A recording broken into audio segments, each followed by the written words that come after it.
Scenario 1. Cindy is ready to buy a house, but having heard of plenty of abandoned housing projects in Malaysia, she did not want to take the risk of buying newly launched or still under construction properties. Hence, she waited for the developer to complete the housing development and subsequently decided to buy a terrace house from the developer after she was able to physically see the house. In the usual way, she asked a lawyer to assist her with the sale and purchase contract and acquisition process. Upon handover, she found that although the house was new, it has multiple defects such as cracks on the ceiling and walls. She then asked the developer to rectify them. Much to her dismay, the developer told her the defects liability period (DLP) had expired already and her purchase was on an as-is, where-is basis. The developer said that the DLP was not mandatory after the Certificate of Completion and Compliance (CCC) had been issued. Scenario 2. Latif was ready to buy an apartment in Subang Jaya from an established housing developer. This was his first time buying a property in a stratified development. He knew practically nothing of the selling and buying process and sought the professional services of a lawyer. The lawyer attended to the usual sub-sale transaction, with Latif eventually taking possession of the house from the housing developer. After shifting into his apartment with his family, he discovered water leakage coming from his ceiling and wall. He consulted his lawyer and was informed that the purchase was on an as-is, where-is basis, and the purchaser was deemed to have inspected the property and was satisfied with the condition before signing on the dotted lines. Consequently, he had to fork out 7,850 ringgit for the repairs and repaint works when the apartment was barely 6 months old. Now, in this episode, I would like to enlighten the minister and his lawmakers on the need to further protect house buyers and for house buyers to understand the rationale for my proposal titled Extending the Defects Liability Period (DLP) Protection Post-CCC.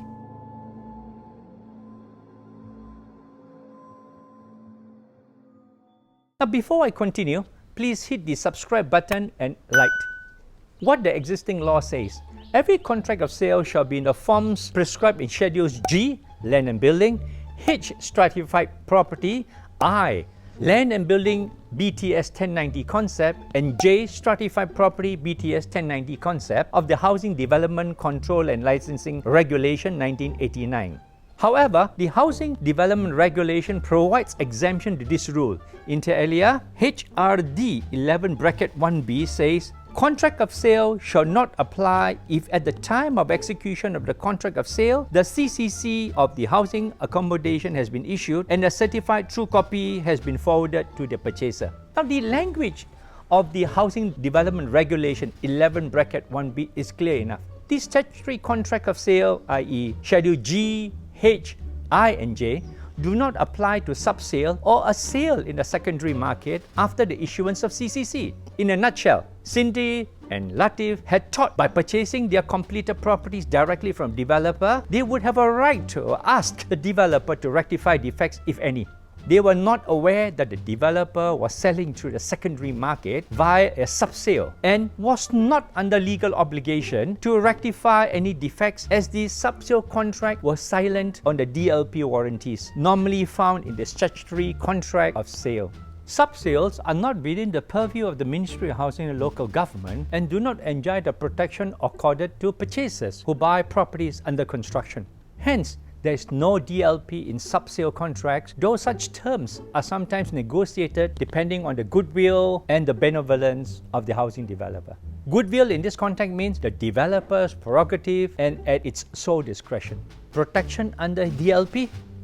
Now, the statutory schedule contract of sale carries a mandatory warranty period of 24 months after the date the purchaser takes vacant possession of the property against any defects, sinkage and other faults which become apparent and which are due to defective workmanship or materials or not having been constructed in accordance with approved plans and description. Such faults should be rectified by the developer at its own cost and expense within 30 days from the date of the purchaser's written notice.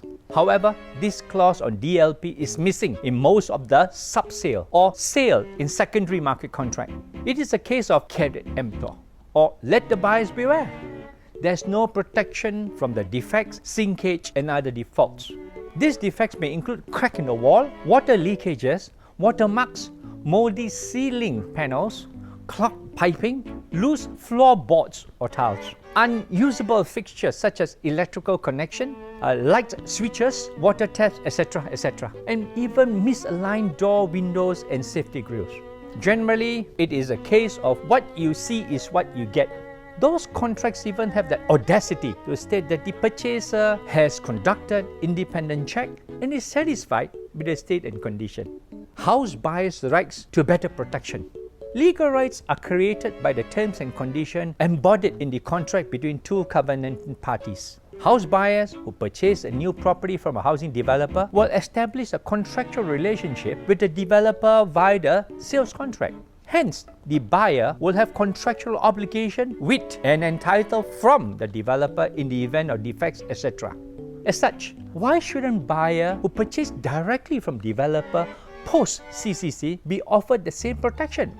We do not see the justification for the non-entitlement to DLP even if the property is bought after CCC. As such, as the purchase is from a licensed housing developer, the buyer should be entitled to DLP warranties. After all, the defects warranty from the developers, contractors, builders are still subsisting on the balance of the unexpired warranty period given by them.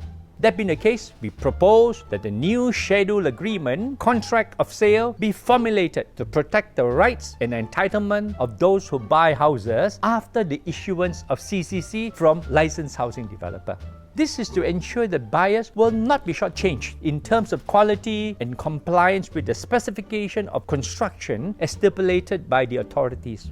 Also, it is an extension of consumer protection who should also be accorded rights to enforce warranties under DLP period or whatever its balance thereof. Justice-wise, like buyers who purchase properties in the primary market, sub-sale buyers should also be given the rights to seek redress at the tribunal for home buyers' claim, which is more affordable, fast, and expedient legal process.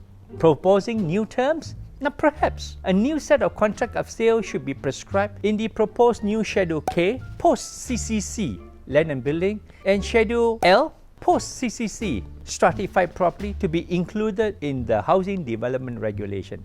This new contract should cater for provision post-CCC with a new prescribed schedule of payment, considering that some properties are leasehold with restriction in title compared to freehold status. But the main objective is to design a new contract of sale to include DLP for buyers of post-CCC properties, whether they are landed or stratified housing properties. Perhaps the Minister of Housing should consider this proposal that will accord better or extended protection to house buyers post-CCC. Now, my next talk will be titled To Serve or Self-Serve. We all know that Joint Management Committee JMC or Management Committee MC stipulated under the Strata Management Act SMA to take care of strata community comprising volunteers who have to use their personal time to serve in the various roles assigned to them. While most of them are genuinely passionate about the well-being of their communities, there are unfortunately some bad eggs with personal agenda who take advantage of their position for self-advancement. Let me explain my argument in the next episode. Cheers.